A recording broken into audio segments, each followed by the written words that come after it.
Looking at it on an individual level, it's not that bad.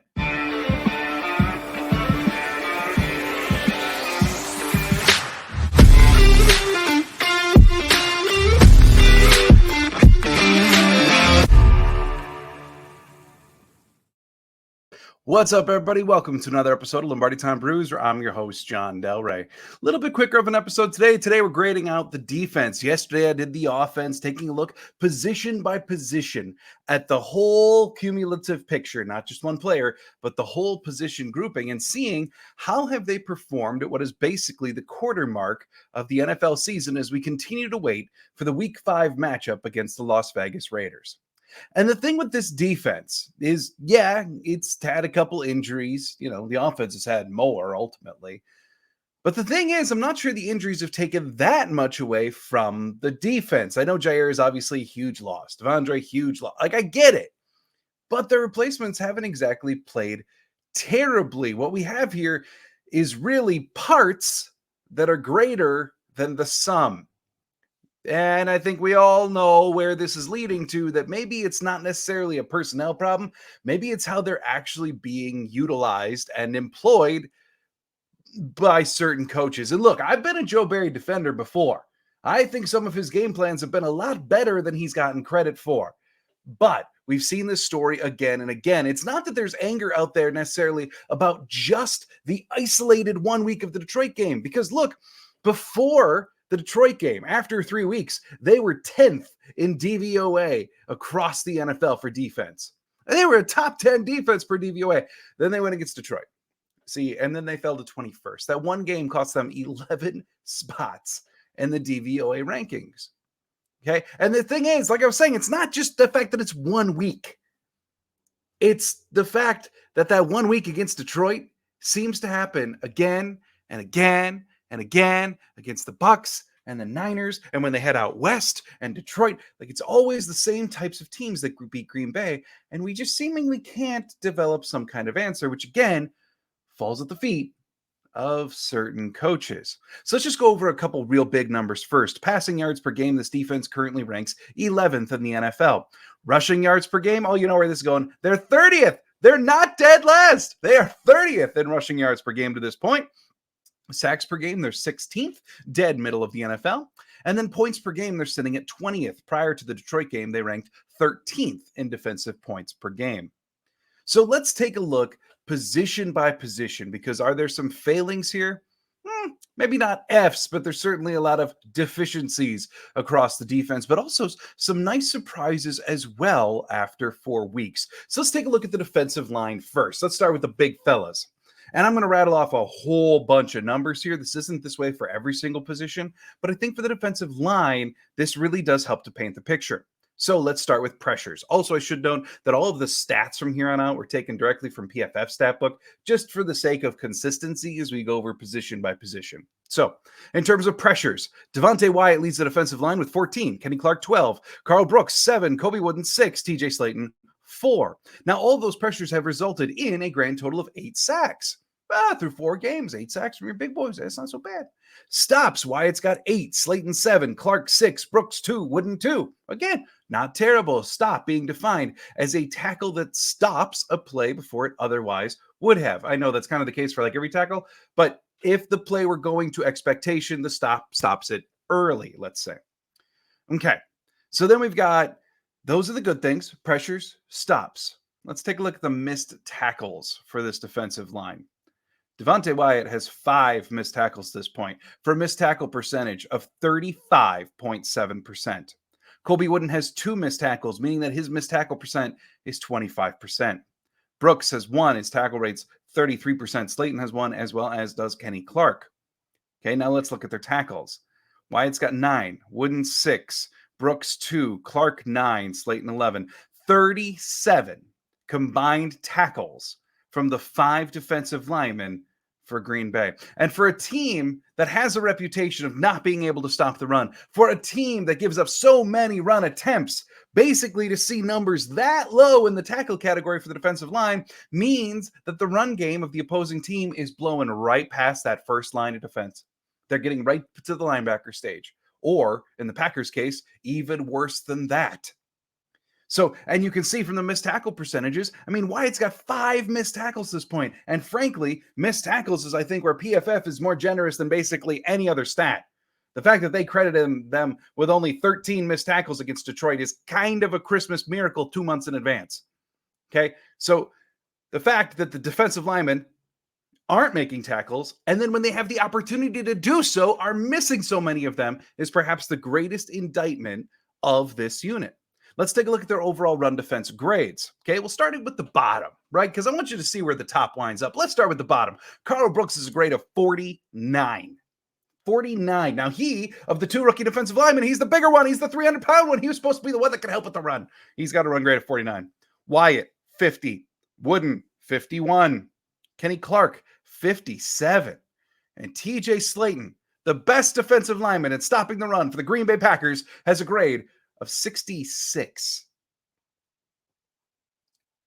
That's kind of deficient for your big boys up front.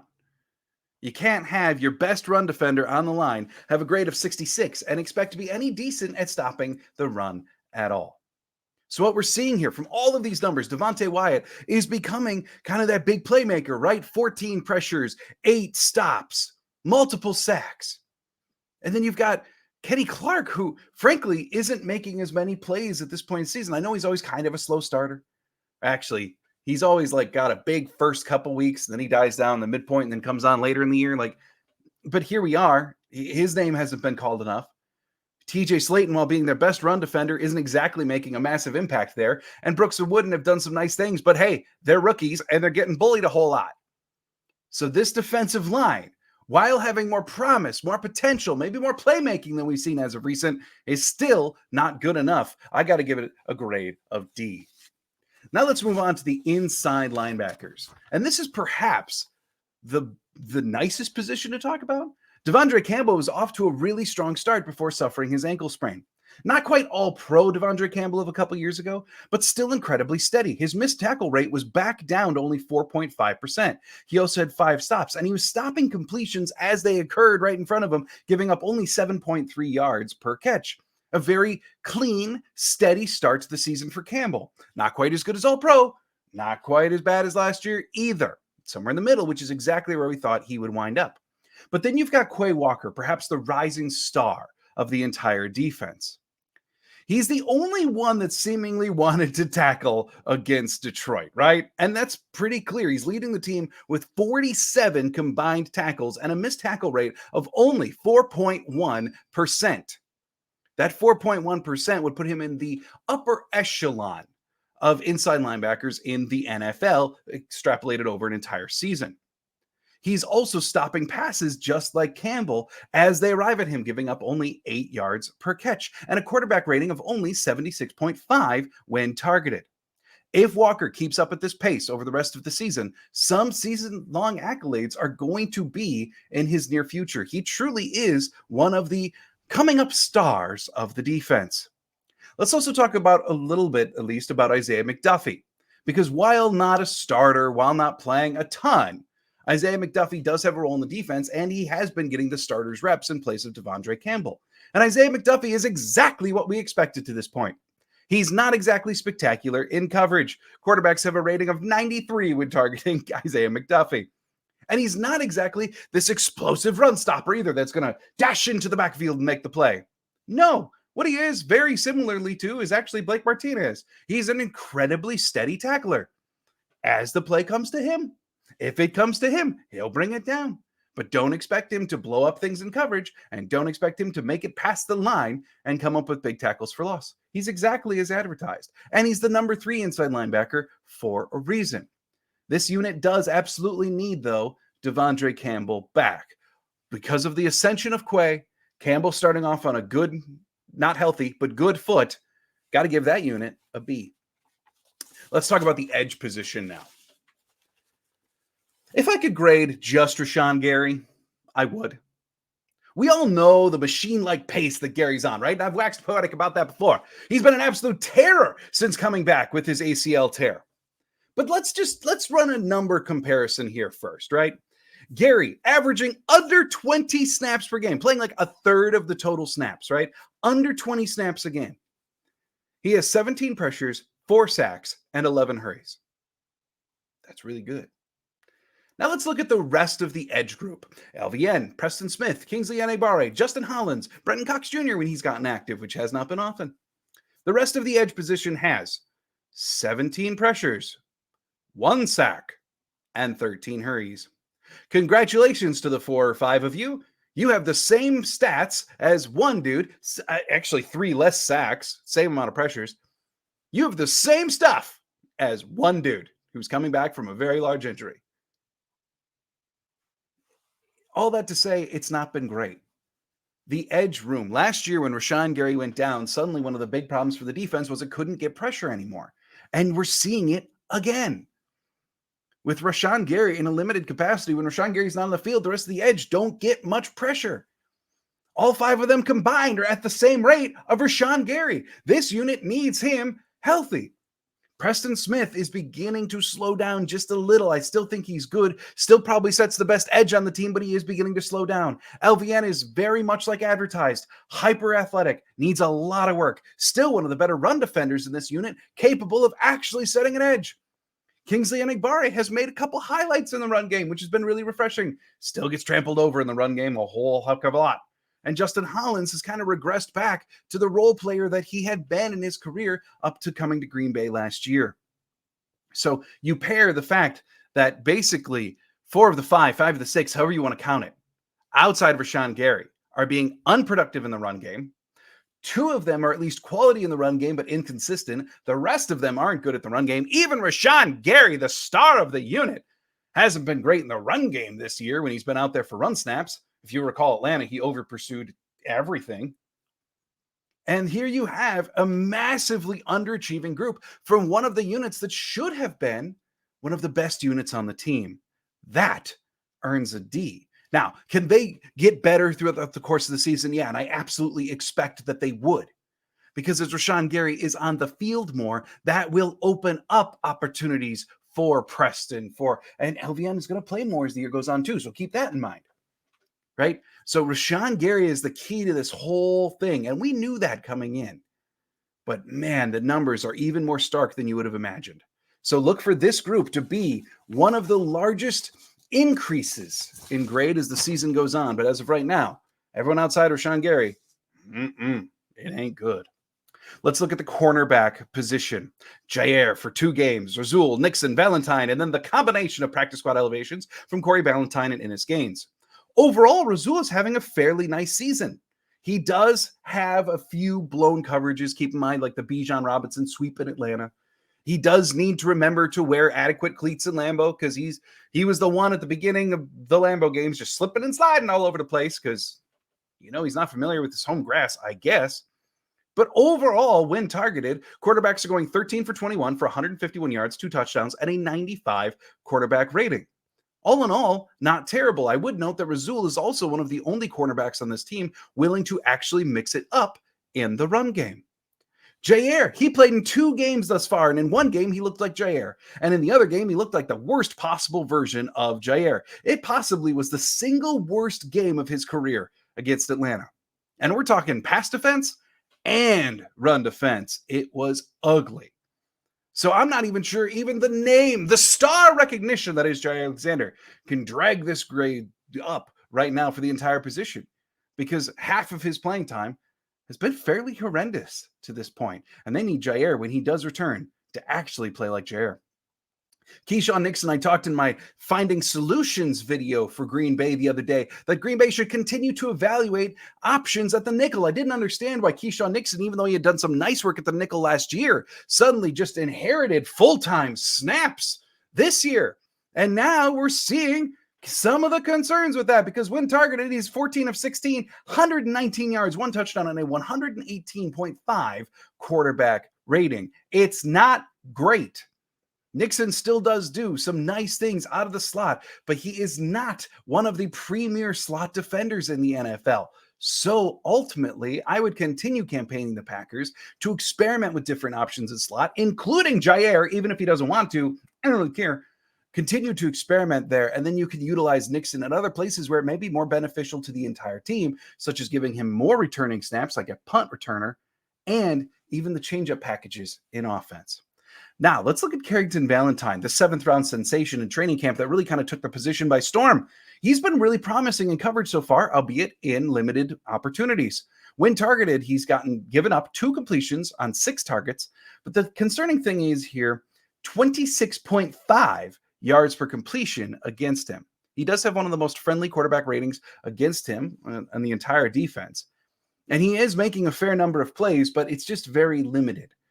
And there's no doubt about it, he's a gambler. So at times he's going to get burned. At times he's going to be brilliant. And he'll work his way onto the field more and more. Ultimately, though, this group, Rasul's having a pretty nice season. Valentine shows a ton of promise. Jair's been Jekyll and Hyde. And then you've got Nixon. So overall, is it great? No. This is another unit that needs health. It needs Stokes back. It needs another body in the room. It needs to get involved in the run game. But you know what? When it comes to the run game, I'm not going to 100% fault them because the defensive coordinator has them so spaced out that they're nowhere close to run plays when they happen. Can't really swarm when everyone's dropped back in cover 3 and cover 4 all the freaking time. So, you know what? Ultimately, are they the reason for the deficiency in the defense overall? No. I got to give an overall grade of a C. Now let's round this out by looking at the safety position. Jonathan Owens hasn't really done much, and I know the fandom has kind of turned on him except for like who his wife is, but he really hasn't played defensively much at all. So I'm going to kind of rule him out of this. I'm really just looking at Savage and Ford. Now, Savage, he's actually better than last year's version of Savage. There's really no doubt about that. And he still does have some baffling decision-making. Every so often on 3rd down, you kind of watch him go one direction, and then you actively think, why? But the really nice thing about Darnell Savage is thus far his missed tackle rate is at 12%. His previous career low was 18%. Tackling's never been his strong suit, but he's becoming a more and more reliable tackler this season, which is exactly what the Packers have needed him to be. So if he can tone down on the decision-making errors and really become the steady presence they need, they might have something there. And then looking at Rudy Ford, I don't think Rudy Ford's getting enough credit at this point in the season for just how good he's been. In terms of coverage, he's giving up a quarterback rating of only 19.3. When targeted, 5 completions versus 14 targets, and only a missed tackle percent of 6.7%. That's the best on the defense outside of either Quay Walker or Devondre Campbell for starters. Rudy Ford is truly turning in a strong season before our eyes, and I feel like most of it aren't even realizing it. For all of the concerns about the safety position coming into this year, it's not even one of the top problems on the defense, which, admittedly, I did not expect. So there you have it. There's the defense in a nutshell. They do the pass pretty well. They do the run not well at all. And when really diving into the numbers, it's easy to see where some of the deficiencies are. Pair that with a scheme that we know isn't necessarily lining up players in their best positions. And suddenly you have a below average defense in the NFL for what feels like, when looking at this personnel, what feels like it should be an above average defense. Can they turn it around? Who knows? What we can do right now, hope for health and hope that the team continues to actually tackle. It's a big part of tackle football, whether you remember it or not. Thanks so much for joining me here on Lombardi Time Brews. It was nice meeting with you today. I'll be back tomorrow taking a look at Packers versus Raiders. Then on Monday, don't expect a video on Monday because Monday night, we're going live for the watch party for Monday Night Football. So tomorrow, preview Packers versus Raiders. Monday, watch party, Monday Night Football. Thanks so much for joining me here on Lombardi Time Brews. I will see you tomorrow. And as always, go Pack Go.